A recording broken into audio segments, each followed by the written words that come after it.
Bom, gostaria agora de chamar para compor a mesa redonda o professor Guilherme Oliveira e os meus colegas pesquisadores do CBEI, mestre Rayan de Paula e o doutor Newton Barbosa. De antemão, agradecemos aos convidados e à audiência pela presença. Professor, Rayan, Newton, muito obrigada por estarem aqui. Obrigado, Gabi. Bom dia, né? Bom dia a todos. Tudo bem, Rayan, Guilherme? É um prazer, né, falar novamente aqui, é um prazer para a gente estar aqui com vocês, receber vocês. As palestras foram maravilhosas, assim, eu acho que a cada dia a gente descobre que o DNA ambiental pode servir para mais coisas, né, e a gente está incorporando essas tecnologias aí no dia a dia, né, do nosso trabalho. Eu vou abrir para vocês, quiserem se apresentar, quiserem dar uma primeira palavra. Por favor. Já que o Rayan está com o microfone ainda fechado, vou eu. Mas queria agradecer muito a vocês pela oportunidade de estar aqui. Né? A gente no ITV tem usado muito pesadamente o DNA ambiental por questões que foram colocadas aqui, mas também por questões até de segurança. Por exemplo, a gente conseguiu tirar muita gente de campo, e às vezes de ambientes que você não quer ter pessoas dentro deles, por exemplo, em cavernas, né? Então, tem esse aspecto também que para nós foi importante.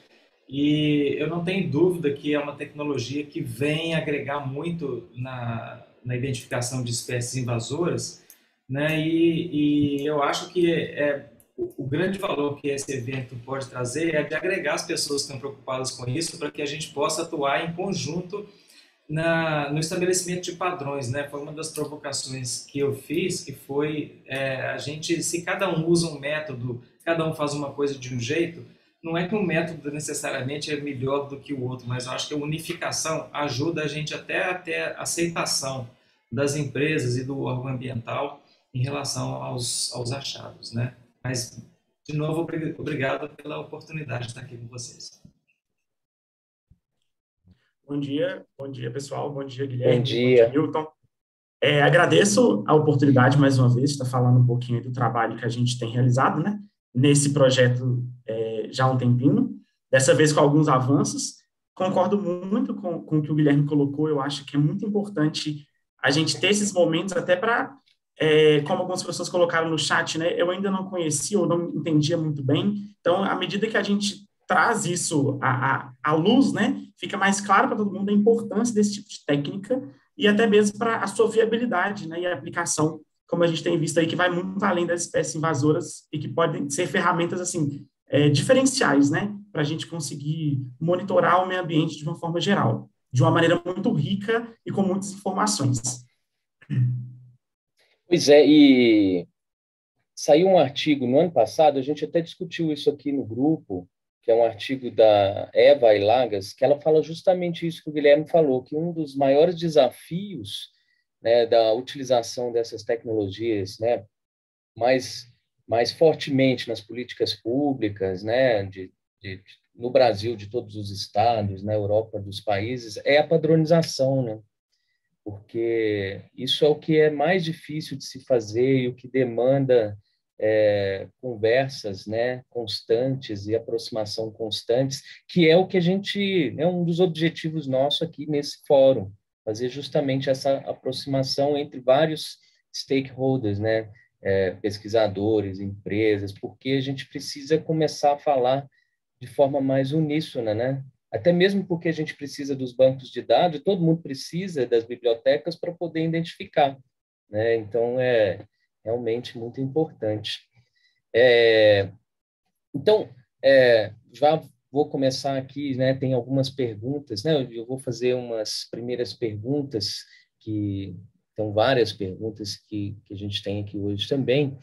E a primeira delas tem a ver com isso que a gente acabou de falar, que vai para o Guilherme, que são duas perguntas da Verônica, e a primeira delas ela pergunta se muitas empresas acham o custo de se investir em biologia molecular muito alto.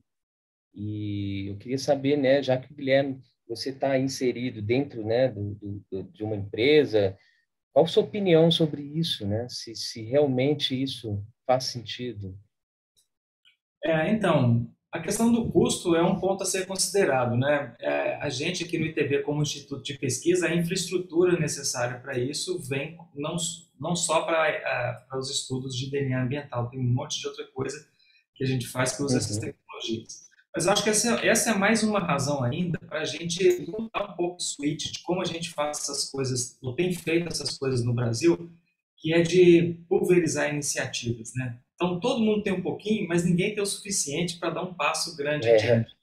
E eu acho que justamente fóruns como esse que ajudam a comunidade a se agrupar em torno de um objetivo comum, né?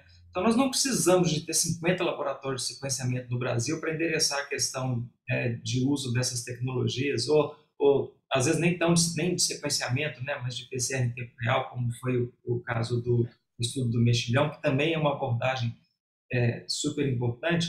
Mas, assim, você pode ter uma infraestrutura que atende todo mundo, né? Então, a gente ter Centros, né? estruturas centralizadas ou até mesmo provedores de serviço é importante, né? Então, eu acho que um dos caminhos é ter essas estruturas centralizadas, né? Existem bancos de dados públicos, mas é outra coisa que é um exercício comunitário, é a geração das sequências de referência para as espécies de interesse do grupo, né? Então, isso pode ser um exercício também dividido entre todos. E eu acho que a abordagem para quem vai fazer o financiamento disso em conjunto é muito mais forte do que individual. Então, seria um caminho legal para esse grupo atacar. E pode falar, Rayan. Desculpa. Indo pensando no que o Guilherme colocou, eu concordo muito disso, dessa colaboração, porque até mesmo se a gente tem um bom centro de referência que presta esses serviços, ao a gente comprar esse serviço, a gente vai manter, né, esse centro viável para toda a comunidade, e eu acredito que até diminuiria os custos, porque o que a gente vê muito com relação à biologia molecular dentro disso que a Verônica colocou, é o alto custo dos insumos moleculares ainda no Brasil, porque muita coisa ainda é importada, né? A gente não produz aqui.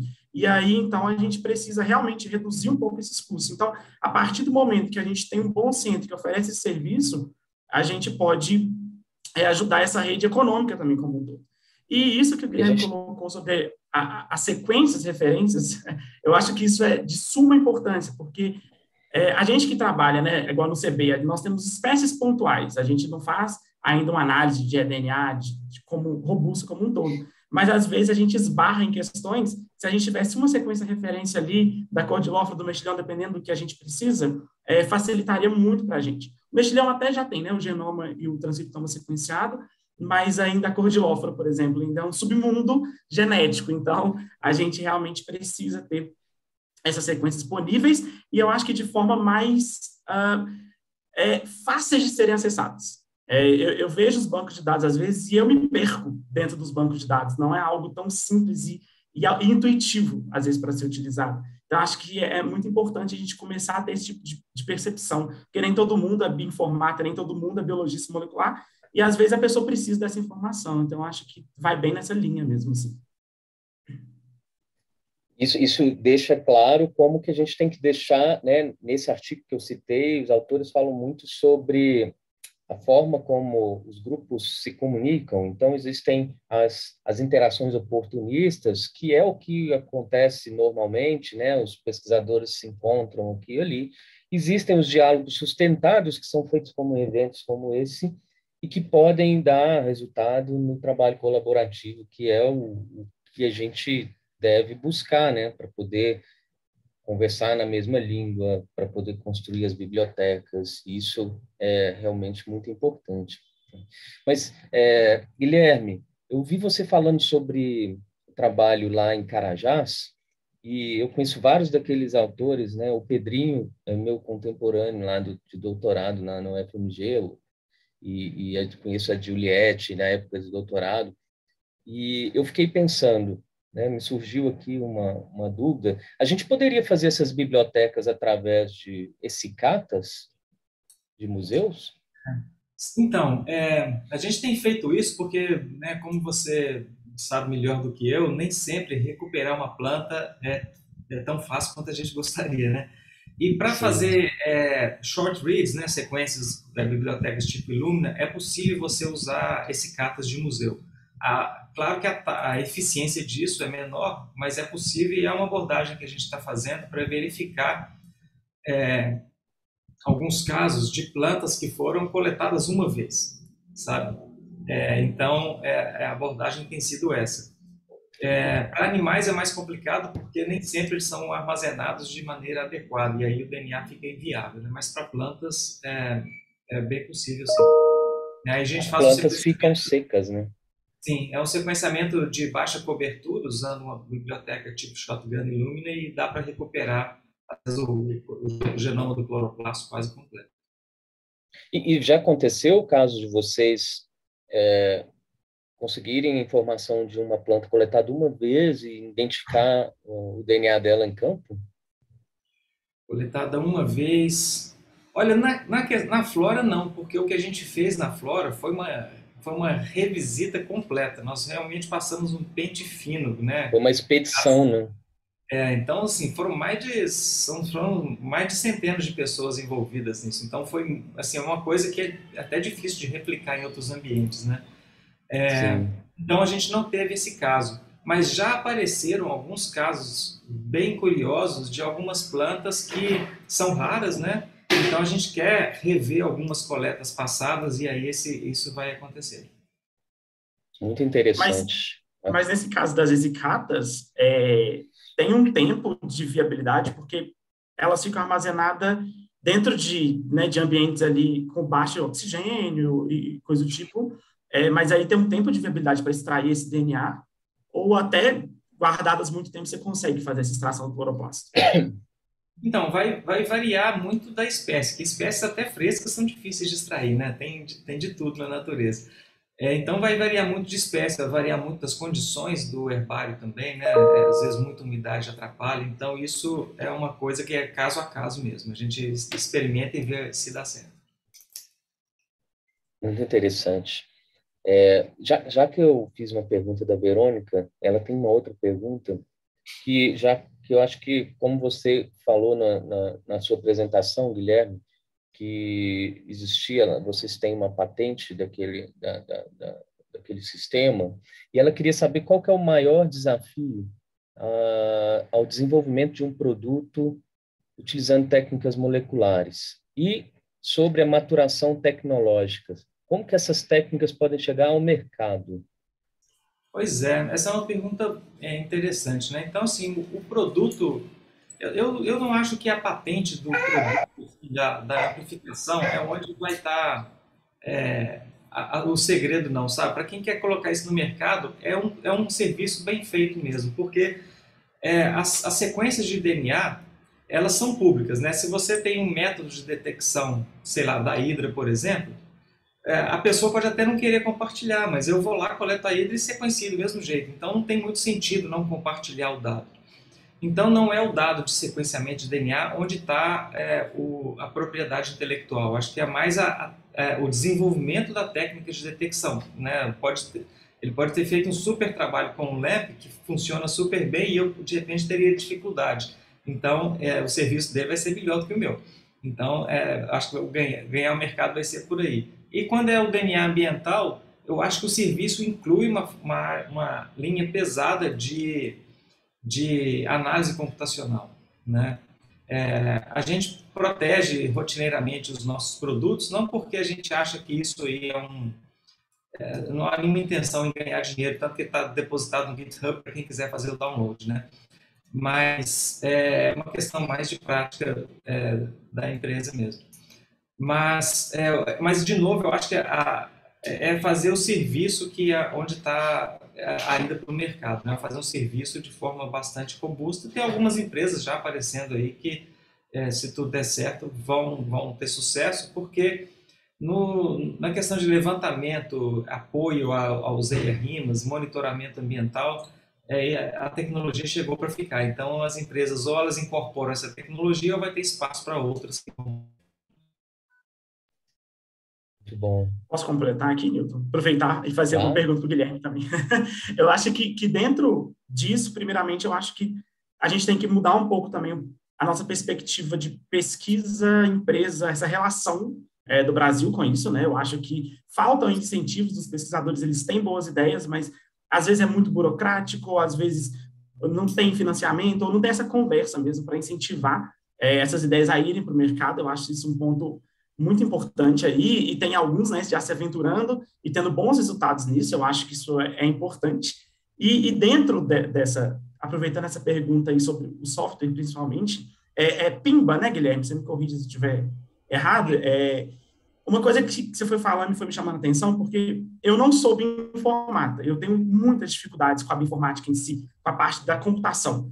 Às vezes eu entendo o programa, eu sei para que ele serve, e aí chega determinado momento eu travo ali, e às vezes eu fico procurando informações e me perco. Eu falei, nos bancos de dados mesmo, teve um dia que eu precisava de umas sequências específicas e não achei de jeito nenhum. Aí eu mandei para um colega colaborador, em meia hora ele me retornou o que eu precisava, porque a gente não tem eu não tenho essa facilidade, né? E, assim como eu, vários pesquisadores. O Pimba ali, pelo que você falou, ele é de fácil utilização, a interface é relativamente simples para quem não é bioinformata, ou eu preciso mesmo de ter um conhecimento mais profundo para utilizá-lo, assim? Então, bom, você não se sinta mal de forma alguma por não saber, por isso que a gente faz um trabalho multidisciplinar, porque cada um sabe da sua área, né? Então, aqui mesmo no ITV, se não fosse um time, a gente não conseguiria mover. Mas no caso do Pimba, a gente não faz aqui o que nós não somos um software house, nós não fazemos programas de computador, mas o Pimba é um pipeline que é acessado via linha de comando, e para facilitar a instalação, a gente costuma fazer tudo em containers Dockers. Quer dizer, você pode baixar essa máquina virtual e instalar a máquina para não ter que instalar todo um ambiente, que às vezes é mais difícil do que instalar o programa em si, né? E ele vem com uma documentação bastante completa sobre como utilizar, né? Mas assim, eu não quero colocá-lo aqui como um software desses que você vê de prateleira, né? Requer algum conhecimento mesmo. E a outra razão que eu acho que isso deve ser feito como parte de uma venda de um serviço, sabe? Porque é esperado que nem todo mundo vai ter acesso a um bioinformata, vai saber buscar sequências. As sequências referências existentes estão nos bancos públicos, né? O GenBank, o ENA, o próprio Bolt System, mas acessá-las não é necessariamente trivial para quem não trabalha com isso. Então, um outro exercício que pode ser feito com a comunidade também é criar esse banco de dados de referência que é atualizado com alguma frequência, né, para facilitar a vida das pessoas. Isso eu acho bem relevante. E o que a gente faz no Pimba é viabilizar. Você não precisa de baixar o GenBank inteiro. A gente tem bancos específicos, né? Então, por exemplo, quando a gente faz buscas de plantas da canga, nós temos camadas, né? Primeiro a gente busca com um banco de referências construído para plantas da canga, para identificar o mais próximo de espécie possível, e depois a gente vai para o banco global, porque às vezes a gente vai achar uma planta da mesma família, que é africana, mas a gente não sequenciou no Brasil ainda. Então, tem esses truquezinhos. Mas aí agora que você falou isso, e voltando a esse ponto das sequências de referência, eu fico pensando, no caso de uma espécie invasora, quem seria a sequência de referência? A espécie que foi a nativa, por exemplo, mexilhão, teria que ser uma amostra do Sudeste Asiático, ou eu teria que fazer sequências de referências dos haplótipos, por exemplo, brasileiro, europeu, asiático, e aí vai. O que você acha sobre isso? Eu acho isso muito complexo de se pensar no caso de espécies invasoras, por exemplo. Acho que todas elas são válidas, né? Porque se você tiver uma asiática, é melhor do que não ter nenhuma. Mas quanto mais próximo tiver do ambiente onde ela ocorre, na região que te interessa, melhor. Que você vai poder até ter marcadores mais específicos para isso, como é o caso que você usa o LAMP, né? Se você faz um shotgun, aí isso é menos problemático um pouco. Mas eu acho que eu criaria as referências locais, né? Agora, com vouchers depositados em coleções públicas, né, para você ter, e e certificados por especialistas taxonomistas. Isso é muito importante. Eu pensei aqui agora, eu acho que seria o caso a gente começar a pensar, eu não sei se isso é viável, não sei nem se é possível, mas da gente ter um banco de dados como esse, uma biblioteca como esse,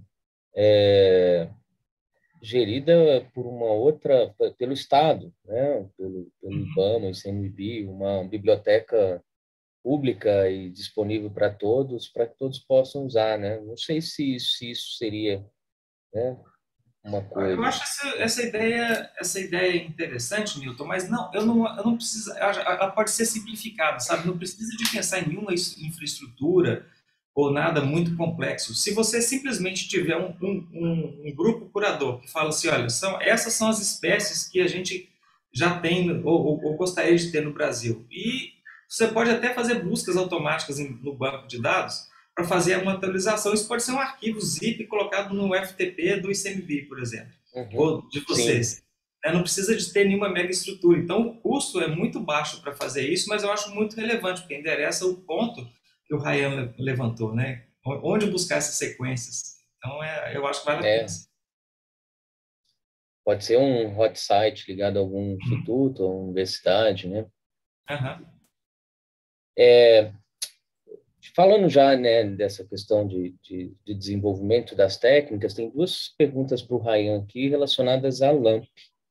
A primeira delas é da Mariana, que ela pergunta sobre quais foram os desafios que você teve nessa padronização da LAMP. Para isso, eu gostaria de retomar mais uma vez esse ponto importante que você até comentou no começo, o Newton e o Guilherme também menciona, principalmente ao final da apresentação dele, que são a disponibilização de materiais, de manuais. Eu acho que a LAMP, quando a gente propôs esse projeto para o CBI, eu imaginava, de acordo com o que vem descrito nos artigos, parece que é muito simples. É só você pegar, extrair o DNA, pegar um primer e vai estar lá colorido seu tubo. E aí eu estou vendo que ao longo desses anos não é assim tão óbvio e fácil. E ao ver esses artigos, eu sinto muita falta de detalhes assim, muito importantes. Eu entendo que hoje em dia as revistas estão prezando por objetividade, reduzir o número de palavras e coisa do tipo, mas no caso de técnicas, eu acho que é muito importante a gente ter uma descrição bem detalhada. E é muito difícil de achar esses artigos. Às vezes você acha o artigo base dessa técnica, mas ele é o base e a técnica foi evoluindo ao longo do tempo, essa experiência dos pesquisadores ali, a rotina não é colocada.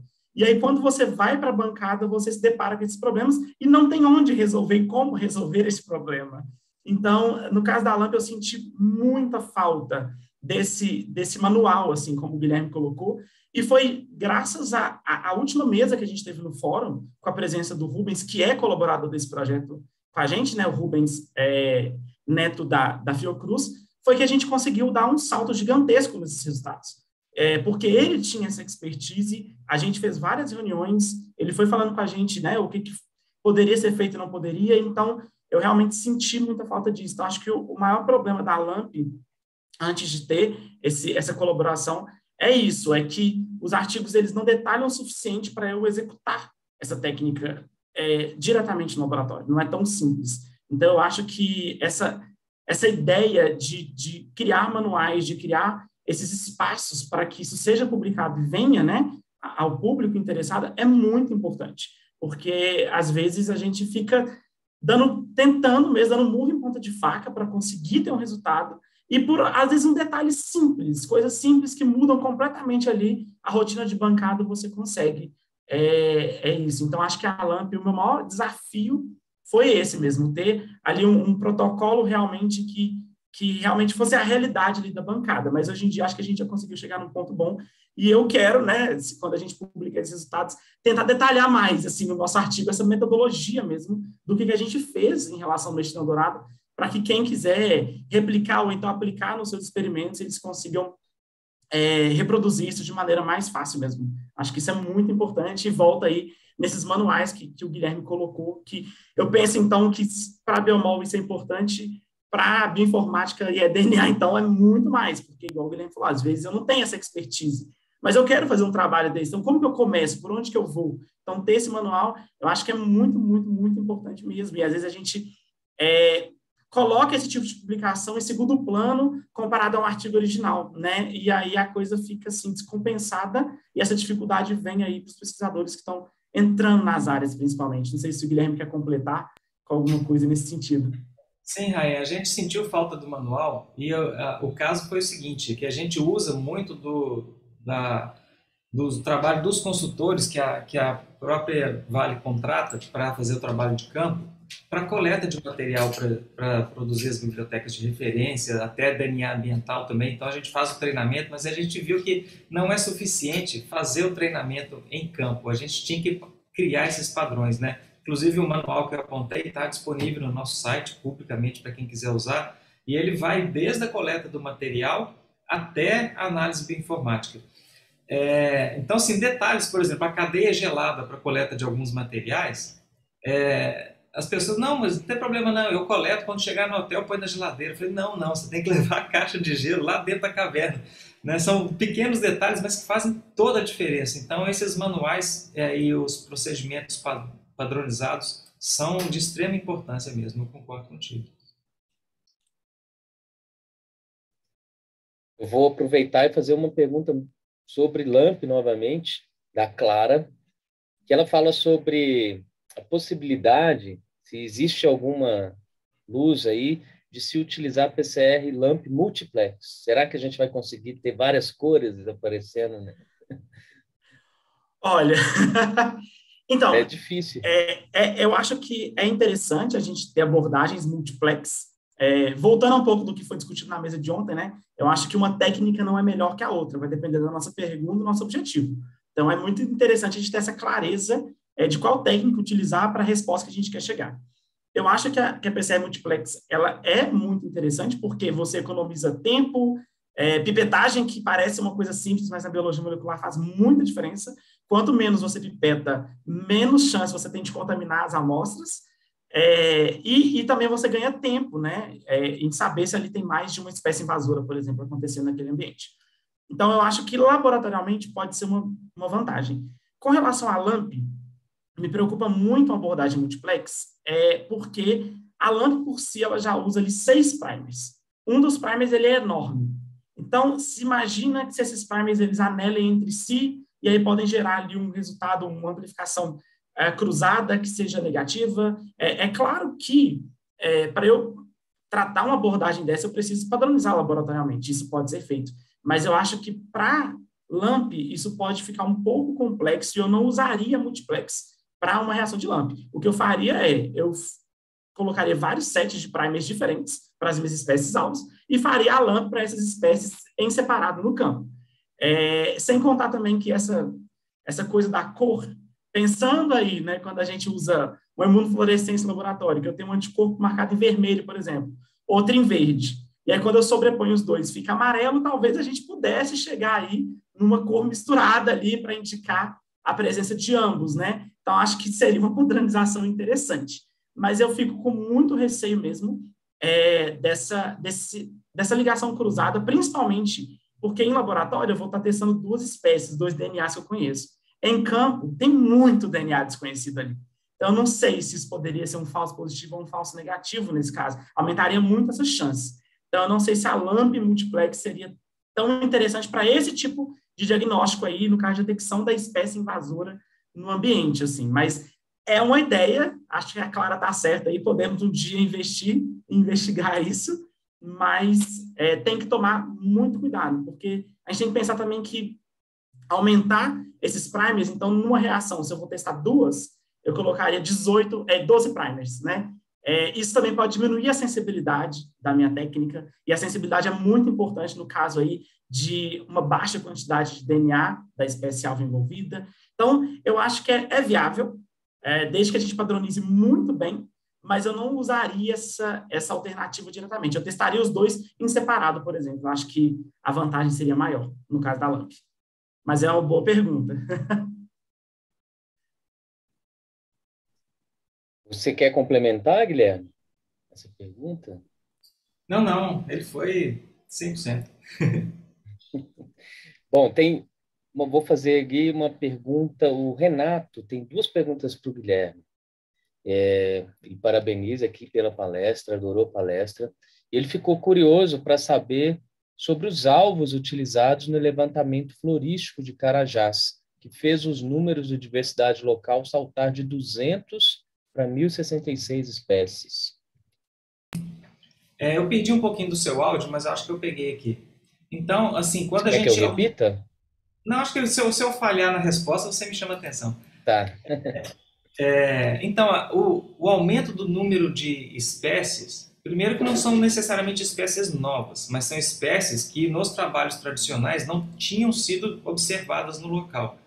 E isso acontece, né? Eu tenho um caso que eu achei uma flor no chão, na hora que eu fui pegar, uma flor diferente, e eu peguei, coletei a amostra para fazer DNA e levei, né, para a nossa rainha Ana Juliette falar o que era. E era uma planta que ninguém tinha visto no Brasil há mais de 80 anos.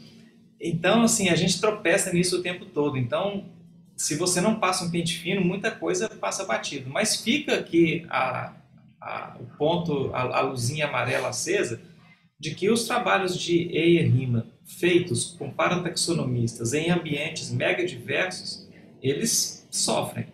Né? Não é porque o pessoal faz o serviço ruim necessariamente, mas é porque é um trabalho difícil. E sem as referências, é muito complicado um parataxonomista identificar uma planta que não tem flor ou que está no... Né?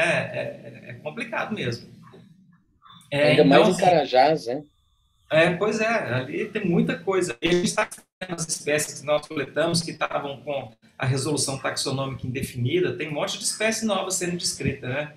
Recentemente a gente descreveu uma árvore que estava lá no Parque Zoobotânico Vale, na cara de todo mundo e ninguém sabia o que era.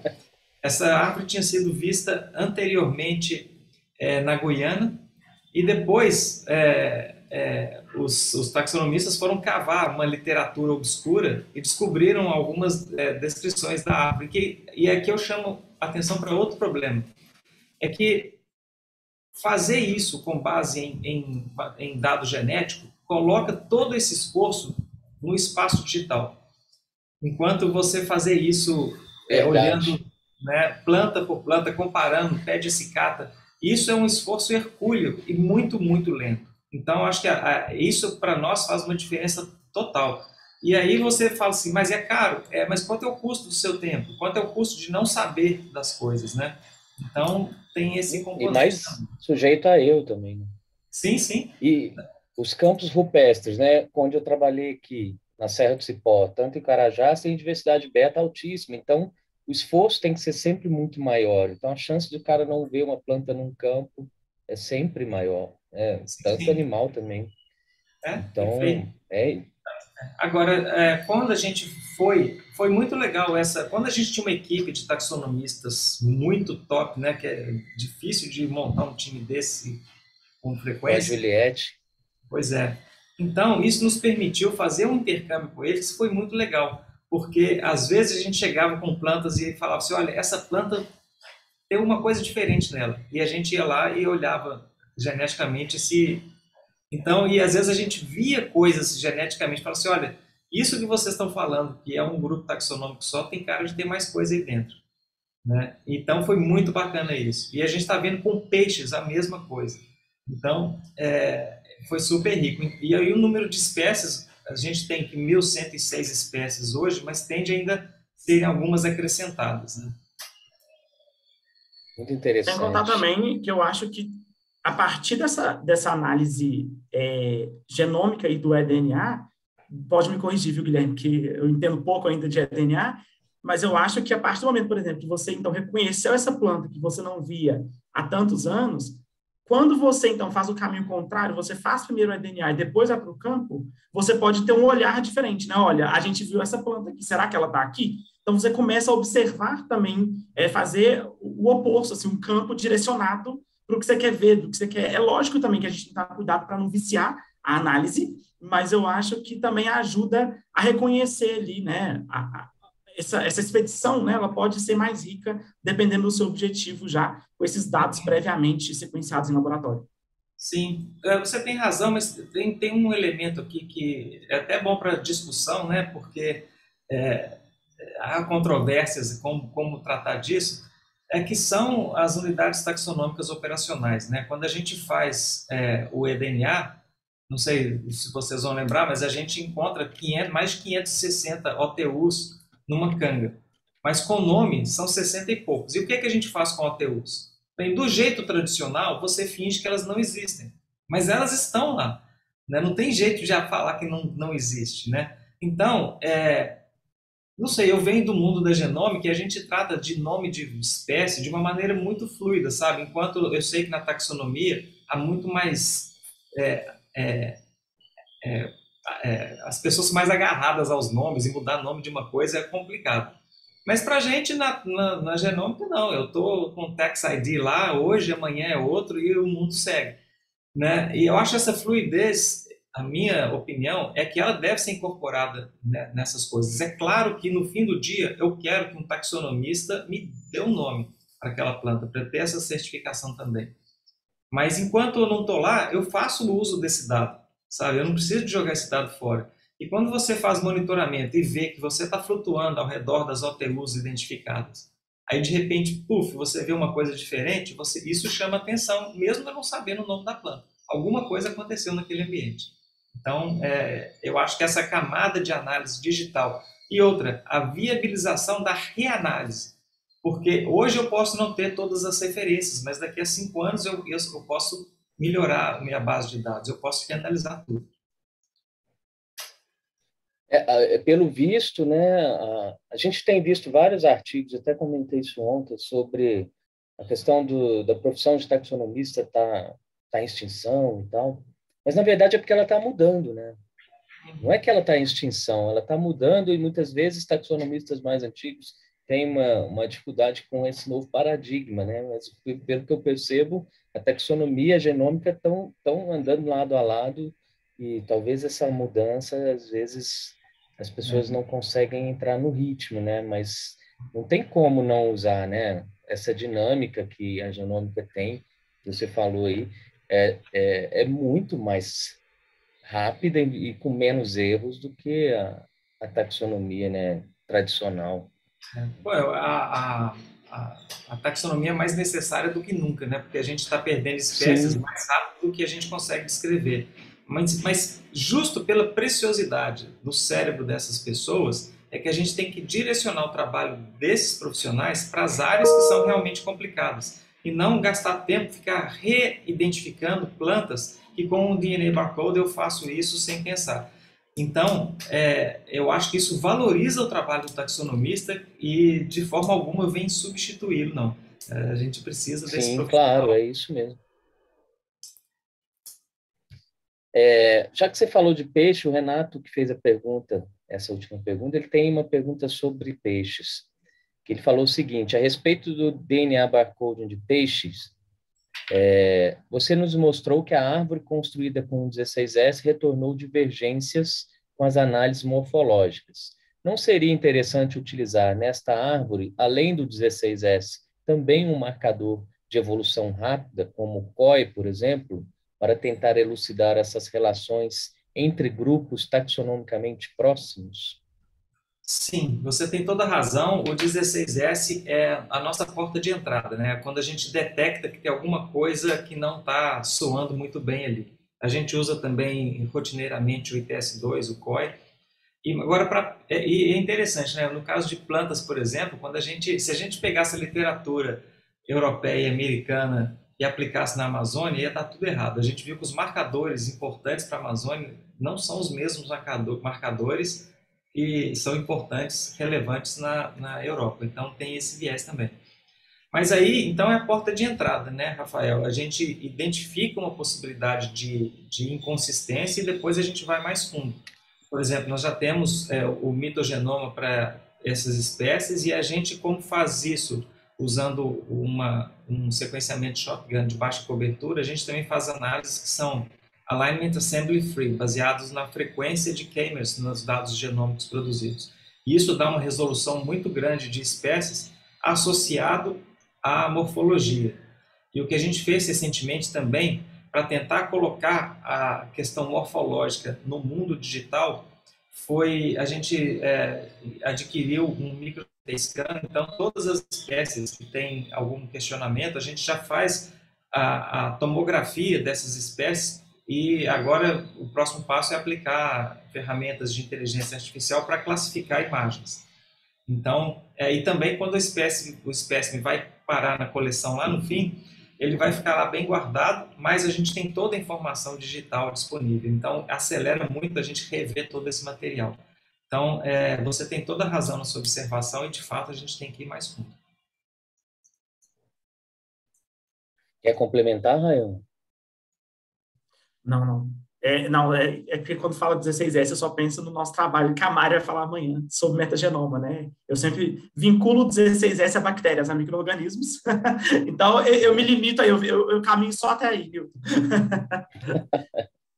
Mas eu vou fazer uma pergunta para você agora, então, da Roberta Caldeira.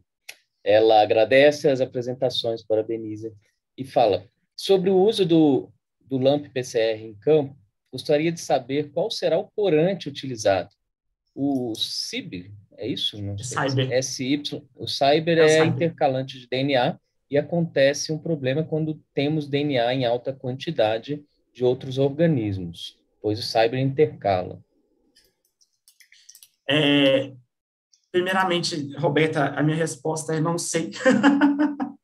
A gente ainda não sabe isso, porque eu sempre, quando a gente propôs a LAMP como um projeto de pesquisa, o meu maior desespero era, na minha ingenuidade, eu achava, não, com 3 meses eu já vou ter essa LAMP aqui de laboratório, depois vai para o campo e é isso, né?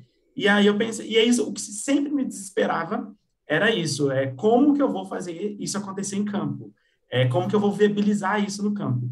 E aí, só que aí eu me deparei com essas barreiras e ainda estou na parte laboratorial, essas surpresas, né? Mas, assim, a gente tem discutido bastante. De fato, o Cyber, né? Ele tem uma autofluorescência, ele demanda ali uma intensidade de ultravioleta, né? Para ele mudar essa coloração. Então, de fato, eu não acho que o Cyber seria um melhor corante para o campo, né? Dessa forma como você colocou. Mas pensando no laboratório em que a gente recebe muita amostra de água e às vezes, né, tem uma larva em X litros de água que tem muito pouco DNA, a gente pode utilizar essa técnica no laboratório para detecção, como a gente faz nas nossas rotinas aí de laboratório. Então, sem contar também que muitos experimentos com LAMP foram padronizados com Cyber. Então, foi a maneira que a gente achou mais fácil de padronizar. Para o campo, a gente realmente ainda está estudando qual que vai ser o melhor mecanismo de colorimétrico, e se vai ser mesmo colorimétrico da forma como a gente está vendo. A gente tem discutido algumas coisas, como utilizar alguns sais à base de magnésio, que eles modificam ali também a coloração. Essa mudança de pH também tem sido interessante, é uma alternativa. Então, nós ainda estamos discutindo qual que seria esse melhor método, porque os nossos dois, vamos colocar gargalos aí para o campo, seriam lidar com essa quantidade grande de DNA na água e como fazer essa extração em campo, ali, né, em um ambiente que, às vezes, na hidrelétrica não tem ali um suporte laboratorial, e justamente como revelar isso lidando com essas questões de múltiplos DNAs nessa água. Então, apesar de estar padronizando laboratorialmente, a gente quer fazer um experimento desse, de coletar a água em campo e testar esse protocolo que a gente está desenvolvendo nessa água que veio do campo ali, que tem DNA do mexilhão e que tem outros vários DNAs, para a gente ver como que fica esse comportamento mesmo da LAMP-PCR. É o próximo passo aí que a gente vai fazer também. Mas, assim, então, infelizmente, ainda não sei te responder qual corante, mas a gente está estudando várias possibilidades, mas é uma pergunta muito boa. Eu acho que você acabou respondendo também a pergunta da Júlia Nogueira, que ela pergunta como está o andamento da padronização do LAMP. Acha que estamos próximos de um monitoramento em tempo real em campo? Eu acho que... meio que respondi, né? Sim, já tem algumas respostas na minha apresentação, igual sensibilidade, o tempo de reação, eu já consegui fazer alguns experimentos desses. Então, a gente viu que a partir de 60 minutos a gente já tem uma amplificação com a LAMP, a sensibilidade é aquela mesma, de 0,01, que os nossos primers chegam, nanogramas de DNA na solução, mas eu acho que afirmar que a gente está próximo de ir para o campo. Agora, se vai funcionar em campo, acho que são novos desafios que virão aí. Aí a gente conta aí, né, com a expertise igual do professor Ivan Guedes ontem da mesa, que está liderando essa parte da extração de DNA, essa viabilidade em campo, junto aí com o conhecimento do Rubens, que a gente tem aí da Fiocruz para trazer isso e culminar, né, o que a gente tem com o que o Ivan Guedes e o Rubens podem trazer para a gente montar, então, esse protocolo de campo. Mas acho que a gente está caminhando, não sei se muito próximo, mas caminhando estamos. Maravilha. Uma pergunta aqui muito interessante para o Guilherme, do Daniel Rosa. Deixa eu lê-la aqui, que ela é grande. Até o momento, em termos de monitoramento ambiental via DNA ambiental, ficou evidente a importância dessa ferramenta na detecção de espécies de presença e ausência. Em monitoramento de fauna, propriamente dito, são utilizadas técnicas de amostragem e biometria de indivíduos, por meio das quais são obtidas informações sobre abundância, biologia populacional, dieta, estágios reprodutivos, distribuição temporal, espacial, além das relações dessas variáveis com fatores físicos e químicos do sistema. Algumas dessas informações poderiam ser extraídas do DNA ambiental, ou este seria específico apenas para detectar presença ou ausência? É ótima pergunta, Daniel. Eu também estou curioso com ela. Então, usando um marcador único, tipo um COI, por exemplo, você tem limites de número de variáveis na sequência que você vai utilizar, né? A gente tem, por exemplo, um caso de uma espécie de macrófita que ela tem 2 SNPs que são diagnósticos para ela, nos vários marcadores que nós utilizamos. Então, com isso, você tem muito baixa resolução para falar alguma coisa sobre a diversidade genética da planta e coisas dessa natureza. Porém, tem 2 coisas que estão acontecendo. A primeira é que a gente pode fazer, e a gente está testando isso aqui no ITV, que ao invés de usar pequenos marcadores, usar sequências longas, porque a gente tem aqui disponível um sequenciador de long reads, né, o PacBio, que permite fazer essas sequências longas e o Sequel2 com muita qualidade. Então aí você já começa a entrar numa área que você pode fazer essas perguntas adicionais, né, porque você tem variações ali dentro que permite a gente falar alguma coisa sobre variação genética dessa população e tal. Né? Claro que nada se compara a fazer a avaliação do genoma completo. Né?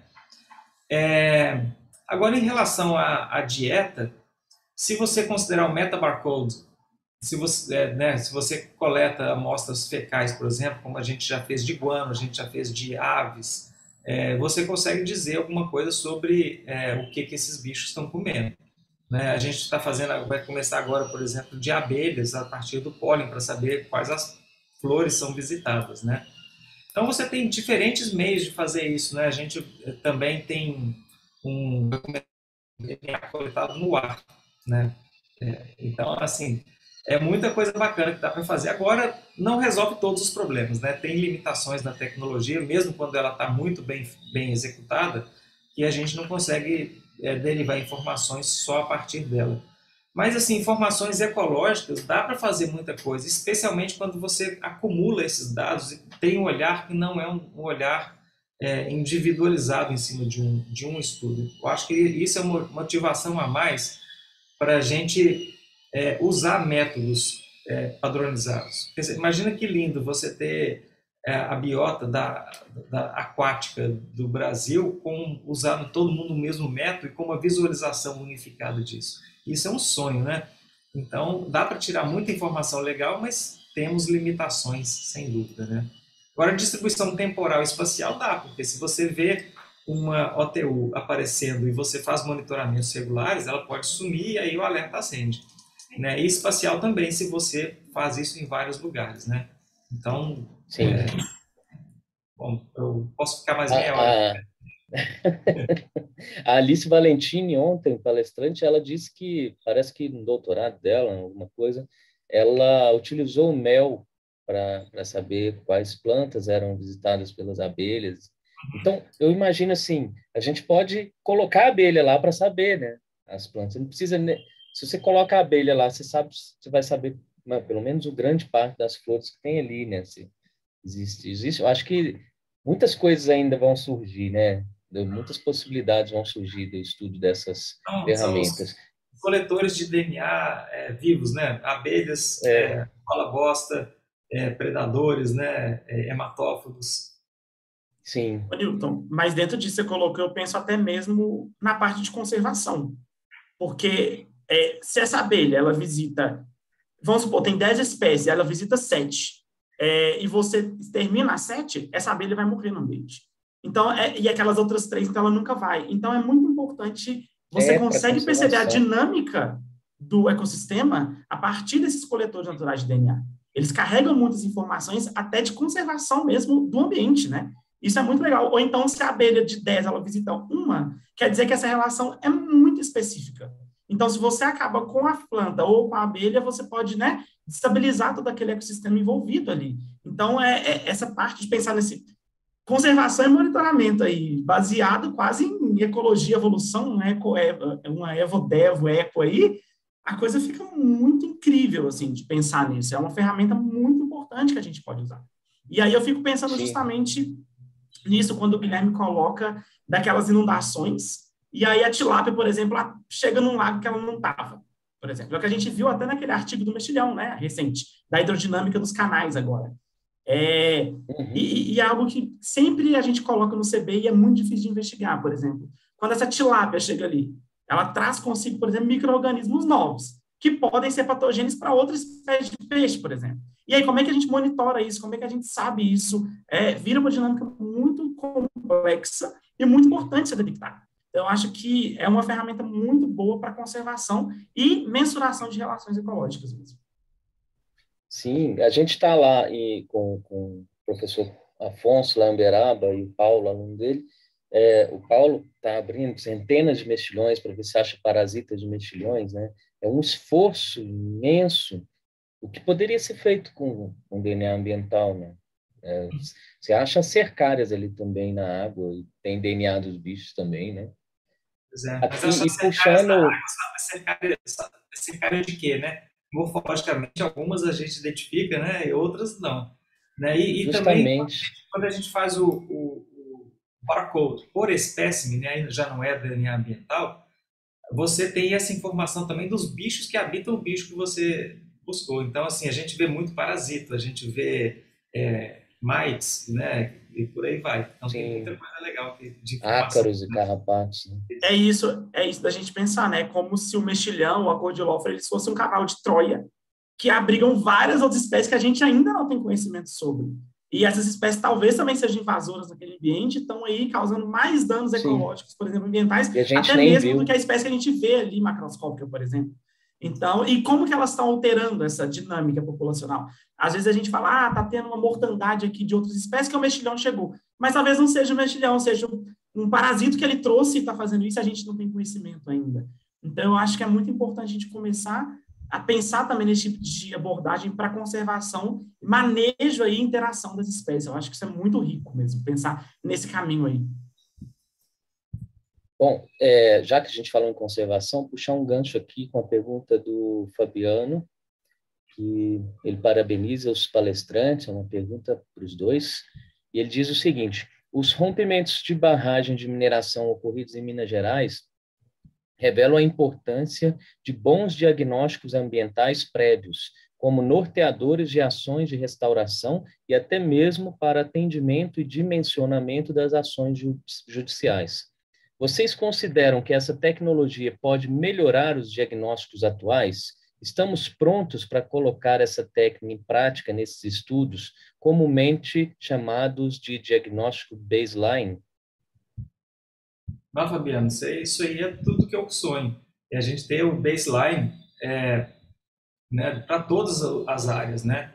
E aqui, eu posso te falar pelo trabalho que é feito em Carajás, é justamente a busca desse baseline mais robusto que a gente faz esses estudos, né? Porque você pensa do ponto de vista de um empreendedor, se você planeja um empreendimento, né? No caso de Carajás, são empreendimentos que custam bilhões. Para você, depois de 3 anos de envolvimento, você descobrir que tem uma planta ou um peixe que não foi identificado antes, isso pode causar problemas grandes. Então, ter esse baseline robusto, eu acho que é o sonho de todo mundo, né? De quem quer fazer um empreendimento, porque você gera segurança operacional e de todos, né, na verdade, que estão comprometidos com a conservação das espécies. Então, é isso aí. A gente tem feito isso não só do ponto de vista biológico, mas também do ponto de vista químico, porque o baseline químico é importante para você também saber se alguma ação tem alguma modificação é resultado de ação antrópica ou, como a gente vê nos geoambientes, existem variações geoquímicas locais. Então, você acertou na mosca aí. Rayan, quer complementar? Não, eu fico pensando, essa pergunta é muito importante, e eu fico pensando nisso que o Guilherme trazendo lá ao começo da mesa, né? Que é importante essa coisa da gente ter o histórico ali do ambiente, né?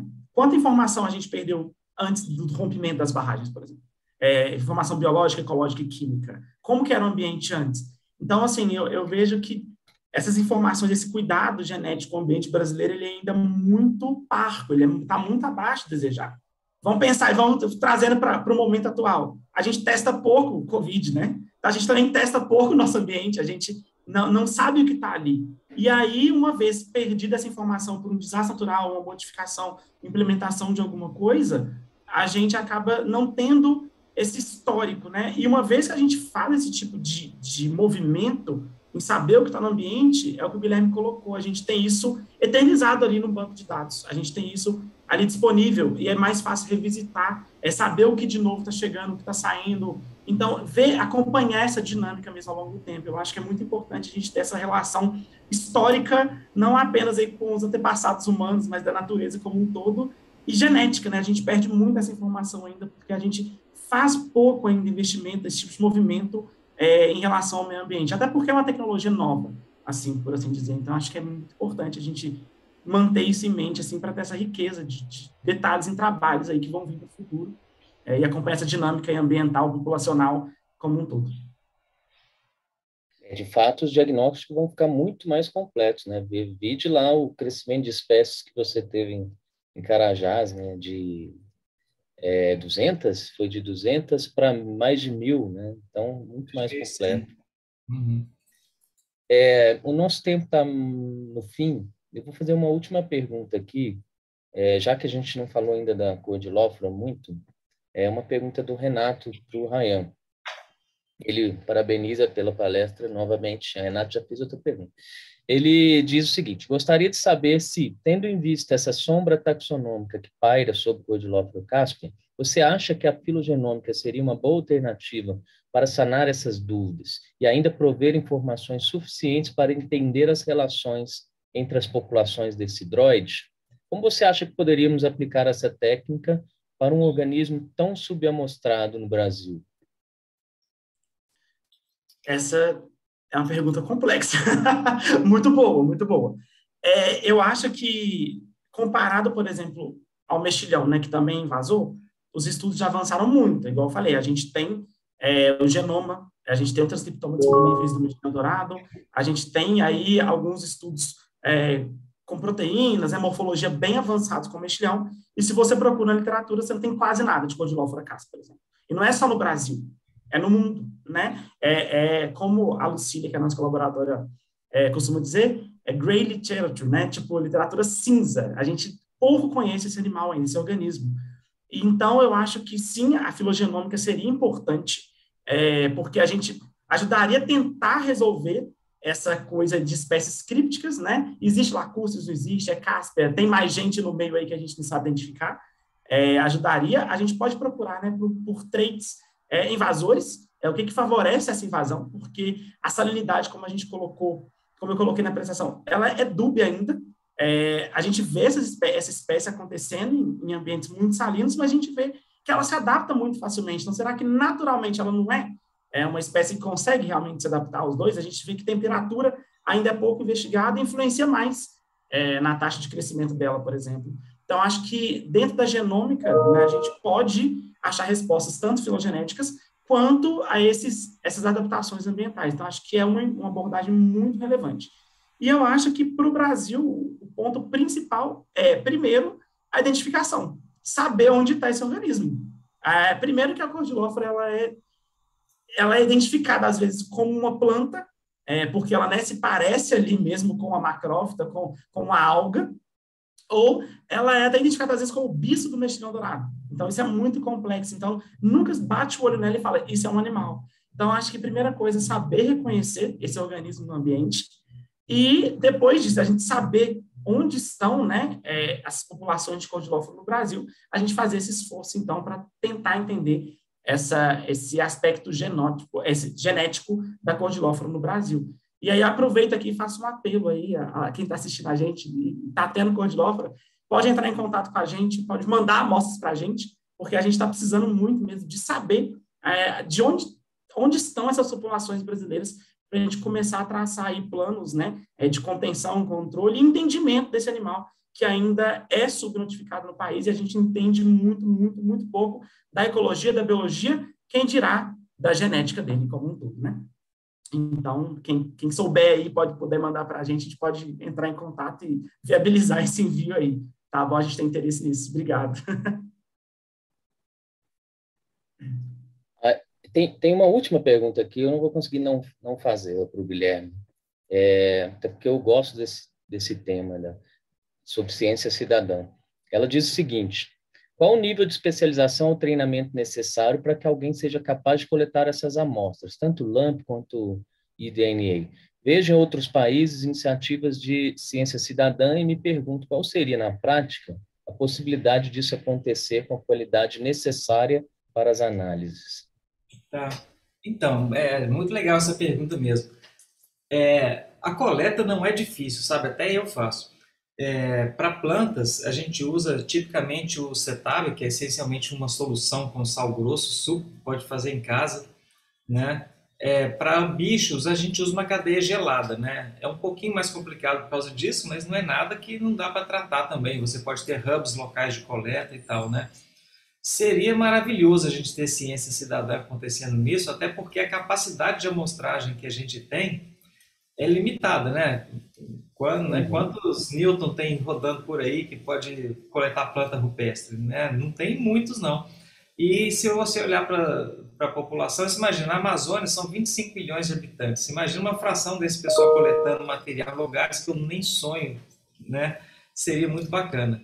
E uma coisa que a gente está fazendo nesse sentido, a gente está em estruturação de um plano para, assim, usando ali Carajás como um teste de campo, para levar esses sequenciadores portáteis para as escolas, para ensinar a criançada a coletar material e fazer sequenciamento ali, né? A tecnologia ainda está em desenvolvimento, mas ela vai chegar lá, eu espero. E a gente poder descentralizar isso um tanto, né? E democratizar muito e aí mostrar o Brasil, porque é muita coisa para ser mostrada, gente. Verdade. Só fechar aqui, Newton, dentro disso, né? Eu acho que fica aí mais uma vez importante ter um manual bem feito para isso. Se tiver um manual bem construído, disponível, e eu seguir aquele manual, eu vou conseguir realizar essa coleta de um jeito a garantir, por exemplo, a integridade desse DNA. Então, eu acho que realmente voltamos aí a pedir às pessoas, pesquisadores, que façam seus manuais, né, disponibilizem, é importante para a comunidade. E assim, a partir desse ponto, então, a gente consegue atingir a sociedade, como o Guilherme bem colocou, que eu acho que é um ponto assim crucial, até para a gente ter apoio desse tipo de trabalho sendo desenvolvido, né? As pessoas não apoiam o que elas não entendem. Então, a partir do momento que a gente traz isso para a comunidade, para a sociedade, a gente consegue ganhar aí um apoio maior também, como um todo. Isso. Bom, como tudo na vida tem um fim, a gente chegando ao fim aqui, mas eu espero que seja o início também de um diálogo mais sustentado, né? E um trabalho colaborativo dentro desse tema. Eu acho que a gente está fazendo o que a gente precisa fazer mesmo, né?